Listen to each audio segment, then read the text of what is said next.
Bueno, antes de comenzar la codificación del proyecto, es necesario repasar algunos conceptos para tener a lo menos un piso base en el cual iniciarnos en esto.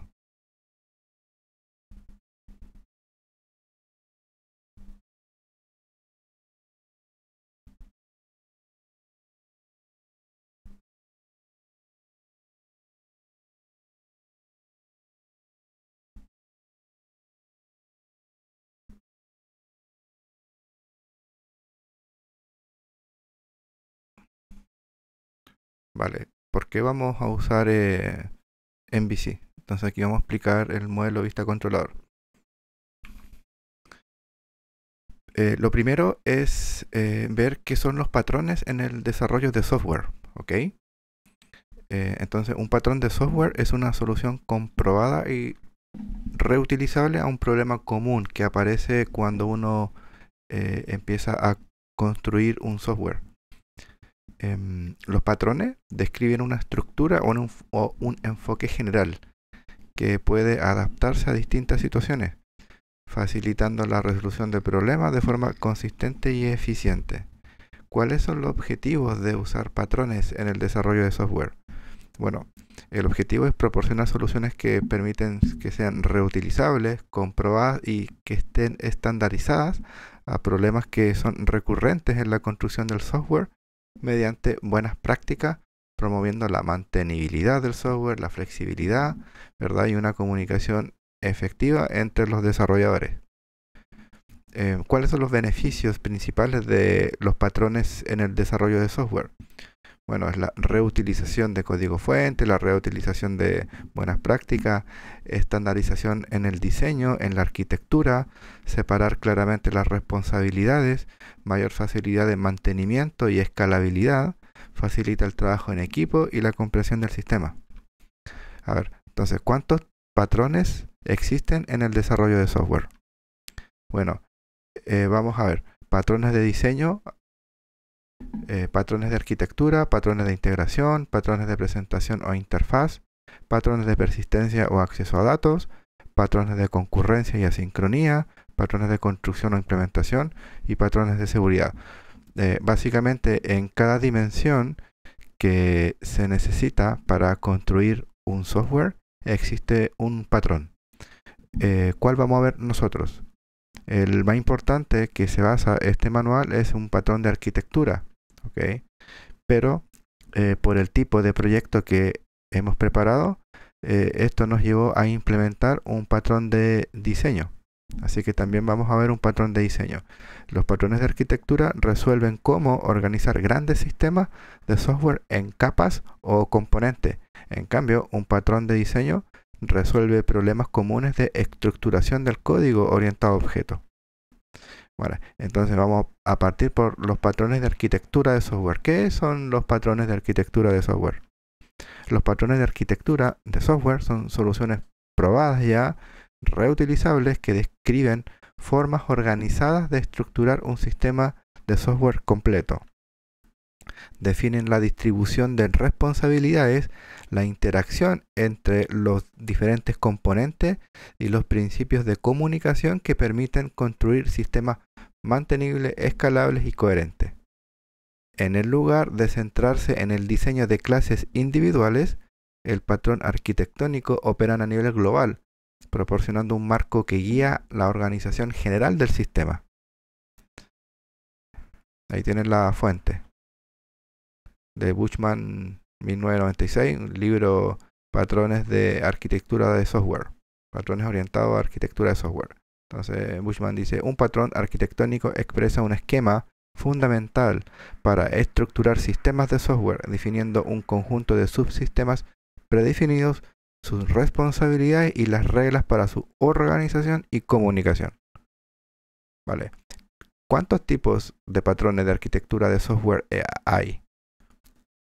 Vamos a ver, arquitectura en capas, cliente-servidor, modelo en vista controlador, microservicios, pipes en filter, microkernel, arquitectura basada en eventos, arquitectura en n capas, arquitectura hexagonal, arquitectura orientada a servicios, arquitectura en repositorios, arquitectura en capas limpias. ¿Okay? Aquí hay 12. Vamos a ver modelo, vista, controlador, ese patrón de arquitectura. Entonces, modelo, vista, controlador. Es un patrón arquitectónico que define cómo se organiza una aplicación completa, separando sus responsabilidades en 3 componentes principales. Esos componentes se llaman modelo, es la vista y es el controlador. Entonces cada uno de estos componentes tiene una responsabilidad. El modelo gestiona los datos, la lógica de negocio y la conexión a la base de datos. Por ejemplo, en una aplicación serían las clases que representan las entidades dentro del software. Un usuario, un producto, una boleta, una factura, un cliente, un vendedor y también las consultas a las bases de datos. La vista, el componente, su responsabilidad muestra la información al usuario y gestiona la interfaz gráfica o web. Es decir, el usuario interactúa con la única capa que sería la vista. Y por ejemplo aquí nos encontramos páginas HTML, en nuestro caso los componentes Swing de Java, etc. La interfaz gráfica. Luego el otro componente es el controlador. El controlador, su responsabilidad es coordinar la comunicación entre la vista y el modelo. El controlador recibe las órdenes o las acciones, mejor dicho, del usuario, en este caso de la vista, y decide qué tarea realizar con esa acción. Si decide comunicarse con el modelo o devolver inmediatamente alguna información a la vista. Por ejemplo, tenemos el usuario controller, métodos guardar y listar, que también nos vamos a encontrar esos métodos guardar y listar en el modelo. Esos son básicamente los 3 componentes. Vamos a detallar más cuando estemos codificando el proyecto. Ahora vamos a pasar a los patrones de diseño de software. ¿Qué son los patrones de diseño de software? Los patrones de diseño de software son soluciones generales, comprobadas y reutilizables a problemas recurrentes que surgen durante el diseño orientado a objetos de un sistema. No describen una implementación concreta, sino una estructura conceptual que muestra cómo las clases y los objetos pueden colaborar entre sí para resolver un problema de diseño determinado. Es la fuente en la que estamos basando para los patrones de diseño, es en el libro GOF. ¿Hay tipos de patrones de diseños? Sí. Entonces aquí vamos a ver los tipos de patrones de diseño según el GOF. Estos los clasifican por tipo, que serían 3. Los creacionales, estructurales y de comportamiento. El creacional, su propósito es controlar la forma en que se crean los objetos. Por ejemplo, aquí tenemos el singleton, factory method, builder, prototype. En estructurales, su propósito es componen clases y objetos para formar estructuras más grandes. Hay de ejemplo adapter, compositor, decorator, proxy. Luego tenemos de comportamiento. El propósito es definen cómo los objetos se comunican y colaboran. Hay ejemplos: observer, strategy, command, stage, template, method. Son los tipos de patrones. Entonces, ¿cuál vamos a ver nosotros? El tipo creacional, el singleton. ¿Por qué? Porque esta aplicación usa una base de datos, la cual nosotros necesitamos que esa base de datos, al crearla, mantener una única instancia dentro del proyecto. Y para poder mantener una única instancia en la forma en que lo vamos a desarrollar, vamos a tener que utilizar singleton para resolver un problema que vamos a explicar más adelante. Entonces vamos a explicar antes singleton. Singleton es un patrón de diseño creacional que garantiza que una clase tenga una única instancia en todo el sistema, es decir, que exista solo un objeto, y proporciona un punto de acceso global a ella, a esa instancia o a ese objeto. El propósito de singleton: evitar que se creen múltiples instancias de una clase cuando solo debe existir una única instancia compartida. Es decir, si tú estás en un contexto en el cual necesitas tener solamente una instancia en el sistema y resulta que la forma en que lo estás creando se están creando más de una instancia, La forma de solucionar ese problema orientado a objetos sería usando singleton. Entonces aquí, por ejemplo, se utiliza para controladores centrales donde se necesitan solamente una única instancia. Game Manager, configuración, logger, database, etcétera. Recursos globales también que necesitan mantenerse de forma sincronizadas. ¿Cuáles son las características principales de singleton? Son tres. Instancia única, la clase controla su propia creación para asegurar que solo exista un objeto. Tiene un acceso global, proporciona un método estático que devuelve la instancia única existente. Control de concurrencia, en el caso que se utilicen multihilo, se asegura que no se creen instancias duplicadas. Crear un objeto sin singleton. Acá hay un ejemplo, un método en Java, que cada vez que se aprieta el botón se va a crear un objeto de tipo database. Ahí está el código, el tipo de datos database, el nombre de la variable db es igual new, el operador new, y estamos llamando al constructor database. ¿Qué va a pasar? Cada vez que hagamos clic en el botón, se va a crear un objeto y que representa una base de datos, y en esa base de datos va a guardar lo que estamos guardando. Puede ser cualquier cosa. Ahora, si queremos guardar un segundo registro, ese segundo registro debería guardarse en la única base de datos que tenemos ya. Pero ¿qué va a pasar?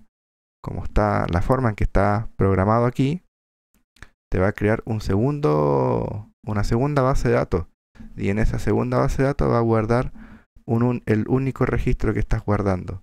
La base de datos anterior la pierde, y en el caso que puedas acceder a ella, la buscas, la encuentras, vas a tener solamente un registro. Si volvemos a dar clic en el botón, se va a crear una nueva base de datos con un solo registro guardado ahí. Y así sucesivamente por cada clic. Entonces, el objetivo, en este caso de una base de datos, es mantener una sola instancia de esa base de datos. Y en esa única instancia, adentro de esa memoria, guardar todos los registros. Pero no crear una base de datos nueva o una memoria para guardar un solo registro por cada registro que queramos guardar. Ahora, ¿cómo sería esto creando el objeto con singleton? Bueno, acá se modifica un poco el mismo método. Ya no se utiliza acá el constructor, sino que se utiliza se invoca un método estático de la forma con el nombre de la clase database, y con el punto el método que tú ves ahí, getInstancia. Ese método es estático para poder usarlo directamente sin crear un objeto de tipo database. Este sería el acceso global, el getInstancia. Este método getInstancia va a verificar si existe una instancia de la base de datos, la toma y la almacena acá, la devuelve aquí. Si no existe esa instancia, la crea y después la guardamos acá. Y ahí después podemos guardar información en esa base de datos. Entonces, si yo doy clic todas las veces que necesite para agregar registros, voy a tener solamente una sola base de datos, y todos los registros que voy a ir guardando van a estar almacenados dentro de esa única base de datos. Así mantengo la única instancia. ¿Y esto es por qué? Porque estamos usando colecciones ArrayList, ¿verdad? Esta base de datos no es persistente. Y además, por la forma en que vamos a crear la solución, nos vamos a ayudar de singleton. Ahora, para no generar tantas instancias, solamente tener una. Entonces ahora la estructura de la clase database tiene que tener lo siguiente. Hay que agregarle un atributo privado. Ese atributo tiene que ser estático. El tipo de datos es el mismo nombre de la clase, database, y el nombre que le vas a asignar a ese atributo. Aquí vamos a guardar la única instancia. Entonces la forma de crear el objeto cambia ahora. Y adentro vamos a agregar un método, adentro de la clase database, vamos a agregar un método público estático también, para poder usarlo como está acá arriba en el evento clic del botón agregar. Este método va a retornar la instancia. Por ende tenemos que especificar aquí que el tipo de datos que se va a retornar va a ser de tipo database y se llama getInstancia. El código que tiene es un if, donde pregunta si esta variable instancia, que es de tipo estática, es igual a null. Es decir, null significaría que no hay nada adentro. Si no hay nada adentro, entonces hay que crear la instancia. La instancia no existe. Entonces aquí la creamos y la guardamos dentro de ese atributo de instancia. Esta instancia es igual new database. Y aquí usamos el operador new para invocar al constructor de database. Pero esta instrucción se va a realizar solo una vez, que es cuando